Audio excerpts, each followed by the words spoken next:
Mesdames et messieurs, bonsoir. Ravi de vous retrouver pour cette nouvelle édition de 19h45 dont voici les titres. Kanabé Passele Marcelin est désormais le nouveau ministre de l'eau mais aussi de l'énergie installé dans ses fonctions ce matin. Les détails dans ce journal. Les femmes faiblement représentées dans le nouveau gouvernement de 30%, elles sont à 22%, une réduction drastique décriée par les défenseurs des droits des femmes. Détails à suivre également dans cette édition.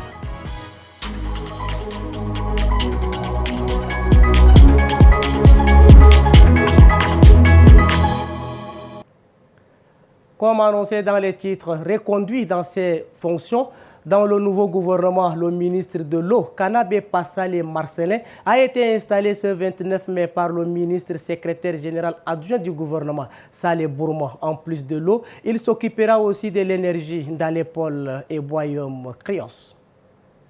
En 5 mois, l'ancienne patronne du département de l'énergie laisse après elle plusieurs projets. L'International Solaire Alliance qui travaille avec une association de la place. Ils ont un point focal au ministère et un correspondant également qui suivent les activités avec eux. Eux, ils ont comme activité à mener ici au Tchad, c'est la construction des mini-centrales dans les hôpitaux et les écoles. Il y a également le problème du fonds de développement de l'énergie. L'opérationnalisation de ce fonds est plus qu'une nécessité. Ragayardi, le ministre de l'eau et de l'énergie, s'est dit conscient des défis à relever et appelle ses collaborateurs à s'investir davantage. Relatif à la gratuité de l'eau et de l'énergie, très rapidement, nous allons nous pencher dessus pour accompagner nos institutions sous tutelle et autres exploitants privés. Au personnel du ministère de l'eau et de l'énergie, soyez rassurés que nous vous marquerons à la culotte pour faire en sorte que les défis de notre département soient relevés. Si des efforts concernant l'accès à l'eau ont été réalisés, la fourniture de l'électricité est toujours fiable. Elle est de 2,4% selon la Banque mondiale. Dans le même élan d'installation des nouveaux membres du gouvernement, le secrétaire général adjoint du gouvernement, Saleh Bourma, a procédé ce 29 mai à l'installation du ministre de la Communication, de l'économie numérique et de la digitalisation de l'administration, M. Boukar Michel, en remplacement d'Abdraman Koulamala. Aussi le ministre de l'élevage et de la production animale, professeur Abdrahim Awad Ataïb, remplace définitivement Abdoulaye Diar Mogodi. Le secrétaire d'État à la finance, Adjine Mohamed Garfa, a cédé sa place à Ali Diad Kampar. La faible représentation des femmes dans le gouvernement de la 5e République suscite des réactions de 30%. Elles sont à 22%, une réduction significative décriée par les défenseurs des droits des femmes qui appellent au respect des textes ratifiés par le gouvernement du Tchad en faveur des femmes. Rasson Mordim Leila nous en dit plus. 8. C'est leur nombre dans le gouvernement de l'ambassadeur Alamaï Alina. Les femmes, elles étaient pourtant 12 dans l'ancien gouvernement. Aujourd'hui, elles perdent 4 places. Une chute drastique qui entrave leur lutte pour la parité des genres. Nous regrettons vivement que malgré les engagements, les promesses de haute autorité en faveur de la promotion de la femme et de la parité aussi, le nouveau gouvernement inclut 8 femmes sur 35 membres, soit un taux de 22,85%, qui est en dessous du quota de 30% accordé aux femmes.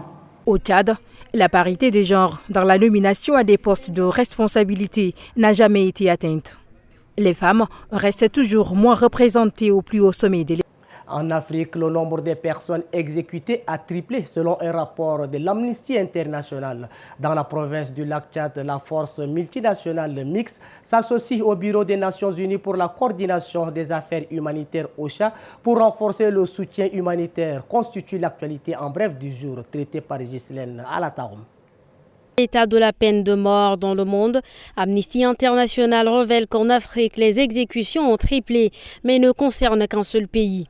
Si en 2022, 2 pays africains, à savoir le Soudan du Sud et la Somalie, ont appliqué la peine de mort, en 2023, la Somalie n'est plus que seule. Avec 38 exécutions, le pays a plus que triplé le nombre de personnes comparé à 2022. L'année dernière, aucun pays d'Afrique n'a aboli la peine de mort.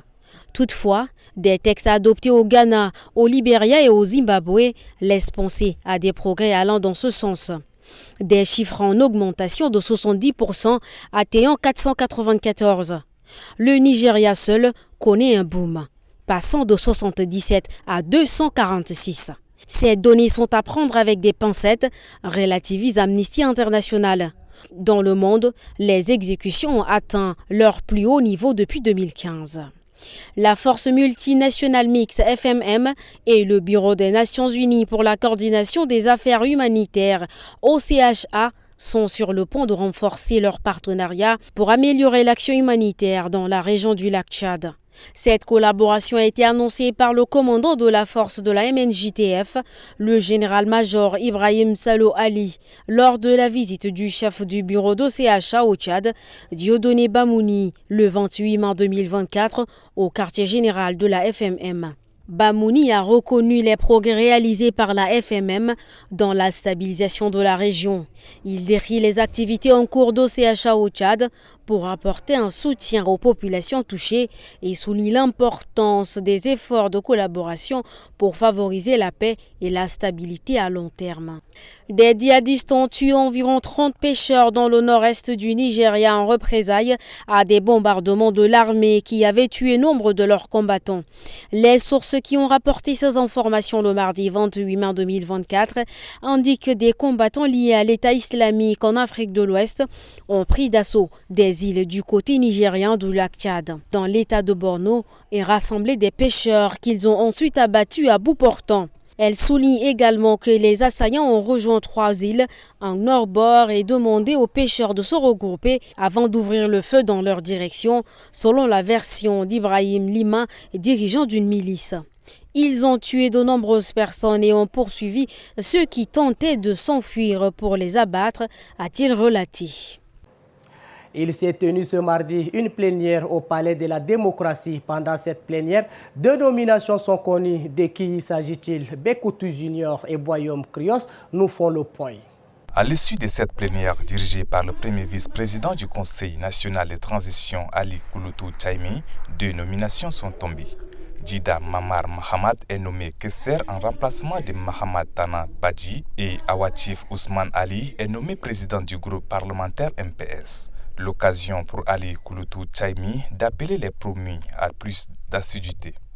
La fonction du président du groupe est une fonction complexe, difficile, exigeante.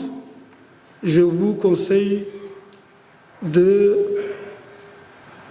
prendre votre mal en patience et souffler toujours avec silence et demander le conseil des uns et des autres de prendre des décisions sages. Je vous conseille de ne pas prendre des décisions hâtives. L'un des promis, Djida Mamar Mahamad, mise sur ses expériences pour faire face à ces défis qui l'attendent. Je dois gérer une administration financière. Il faut vraiment ne pas être trop... Il faut être exigeant, mais aussi souple pour voir avec les parlementaires. Je suis parlementaire, donc on doit voir qu'est-ce qu'il faut faire, les priorités d'abord. Ces nominations s'inscrivent dans le cadre du remaniement de quelques membres dirigeants du Conseil national de transition entamé il y a quelques jours. Il fait partie des nouveaux ministres Abakar Djerma Oumi. Il prend les rênes du ministère de la Jeunesse et des Sports. Pendant que le sport ne répond pas aux attentes des Tchadiens, parviendra-t-il à relever les défis, les réponses avec l'équipe de Ghislaine Alataoum? Abakar Djerma Oumi hérite du ministère des Sports et de la Jeunesse, au moment où les fédérations tchadiennes sont en difficulté, à l'instar de celle du football, sans exécutif depuis plus de 3 ans. 3 ans aussi que le chantier de réhabilitation du stade Idriss Mahamadouya dure. Un chantier colossal qui attend l'ancien président du comité sportif tchadien. Si vous pensez dans toutes vos stratégies que le sport, c'est du loisir, vous allez dormir. Vous n'allez arriver nulle part. Voilà la problématique de notre pays. Aujourd'hui, le département de la jeunesse et du sport vient avec notre philosophie. Le sport, c'est du business. Les investisseurs ne peuvent venir dans une activité si elle est rentable. Vous n'allez demander à personne d'injecter de l'argent lorsqu'il sait que chaque année vous êtes en perte. Abakar Diarman Omi a 5 ans peut-être pour remettre les sports tchadiens sur les rails. Suite à la note circulaire relative à la mesure de suspension temporaire des activités des fabriques de glace alimentées par le réseau public de la Société nationale d'électricité, cette prise de décision crée des impacts dans quelques entreprises de fabrication de glace dans la ville de N'Djamena. Cette fabrique de glace ne tourne plus. Elle est à l'arrêt faute d'énergie. La semaine dernière, la Société nationale d'électricité a décidé de ne plus fournir d'électricité aux fabriques de glace afin de couvrir la capitale en électricité. Une mesure qui n'est pas sans conséquence pour ces commerces. On produit à perte. Le gasoil est cher. Ils nous ont promis de rabaisser les prix, mais ils n'ont pas fait. On ne sait pas ce qu'on va faire dans ces pays. Pas d'électricité, ce n'est aussi pas de glace pour les vendeurs. Ici, s'approvisionner est devenu plus difficile, voire impossible. La glace maintenant est rare à N'Djamena. Actuellement, il n'y a que 3 sociétés de fabrique de glace qui fonctionnent. La barre de glace est à 2500 francs, le transport à 250 francs. Nous, on le vend à 3000 et à 3500 francs. Avant, avec un 250, nos clients ont la glace. Mais aujourd'hui, même à 500 francs, il n'y a pas. Dans les rues d'N'Djamena, la mesure drastique de la Société nationale d'électricité envers les fabriques de glace semble encore ne porter ses fruits auprès des Tchadiens. Couper la fabrique de glace, ça ne résout pas le problème énergétique au Tchad, puisque d'ailleurs, c'est un secteur défaillant qui n'existe même pas. Mais couper les fabriques de glace pour dire que c'est eux qui consomment plus, moi je dis que c'est un faux débat. Le Tchad est l'un des pays africains où le taux d'accès à l'électricité est le plus faible, 6,4%. Chers téléspectateurs, c'est tout pour cette édition d'information. Merci de votre fidélité et bonne suite de programmes sur Tchad Info TV.